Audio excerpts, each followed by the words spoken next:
Pict capture loading. A start is detected.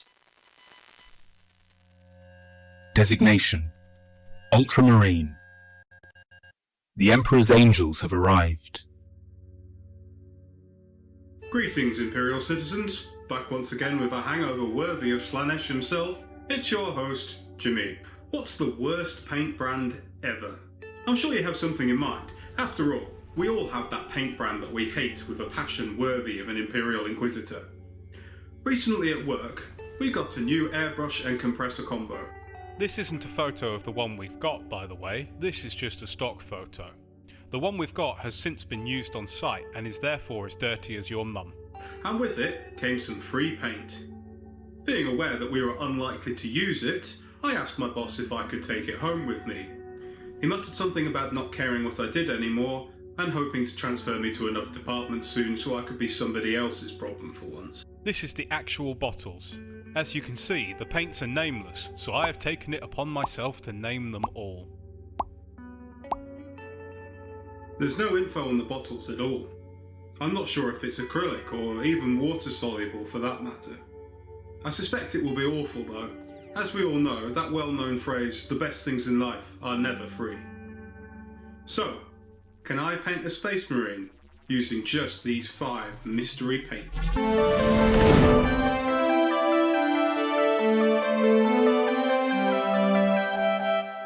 Let's start with a push-fit Primaris Intercessor.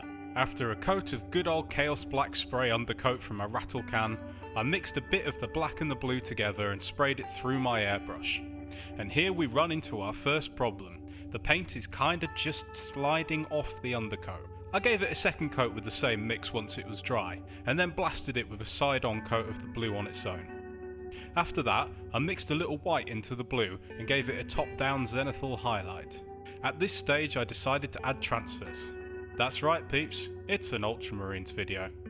You can click away now if you like. No one would blame you. I soaked the transfer in a little bit of water until it slid off the backing paper and then placed it gently on the Mini. I used store brand Microsol to melt the transfer slightly so it conformed to the shape of the shoulder pad. Now we encounter problem number 2. The paint has dried somehow both really shiny and kinda sticky at the same time. I'm going to assume that the sticky is because it has a fairly long drying time, but the shiny is going to present a problem for paint adhesion. To fix this, I decided to give it a coat of Winsor & Newton's matte varnish. I forgot to film this bit, so please enjoy this stock footage of me spraying something completely different in Chaos Black as a stand-in. I mixed basically every colour together to make this abomination kind of greyish brown paint, which I have decided to name Cleethorpes Seafront. I applied this with a sponge over the areas of the model that would be likely to accumulate battle damage.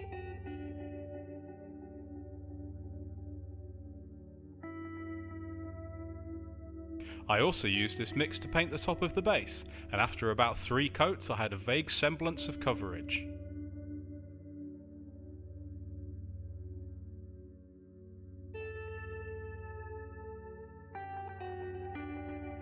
I diluted some of the black with Lahmian Medium and washed it over the base to provide some definition.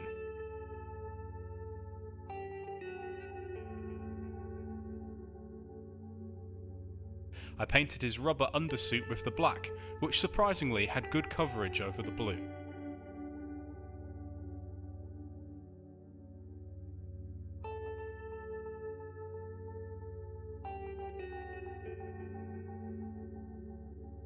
Next, I painted his bolter with a darker version of Cleethorpes Seafront in the absence of any metallic paints to work with. I was hoping for a sort of gunmetal grey colour, but it has terrible coverage and is acting more like a gel paint than anything else. I gave the wax on his purity seal and the casing on his bolt rifle about 150 coats of red and still didn't get anywhere close to a solid colour.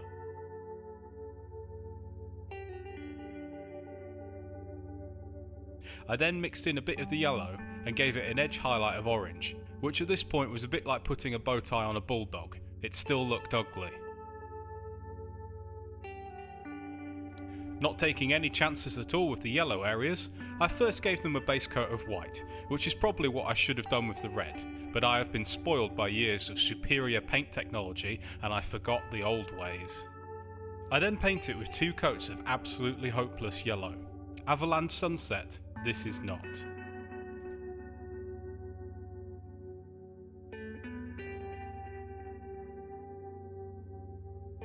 I add a few edge highlights, pretty much just as a courtesy by this point. So, if you've made it this far in the episode, I'm going to assume you either like it or you've fallen asleep on your keyboard. If it's the former, consider joining our Patreon for just £1 a month and helping the channel grow. Finally, I paint the edge of the base rim with black, which is somehow the only paint here that doesn't suck. Good riddance, free paints. May our paths never cross again. Let's take a look at the results.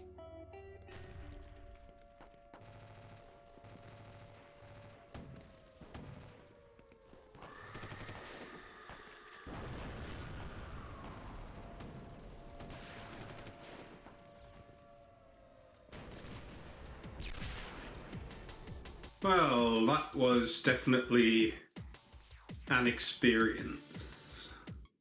Yep. It's a passable attempt at painting a miniature. Sort of reminds me of my very first model I ever painted, which, coincidentally, was also an Ultramarine. Well, thanks for tuning in to the latest episode of Splat Hobbies. I've been your host, Jimmy. Massive thanks to our first Patreon member, Mr. Gareth Thomas. Hopefully you're the first of many. Remember, every avalanche starts with a single pebble. So don't forget to like and subscribe to the channel if you enjoy what you've seen here today. The algorithm needs sustenance that only your clicks can provide. So until next time, may your bristles never fray. See you later.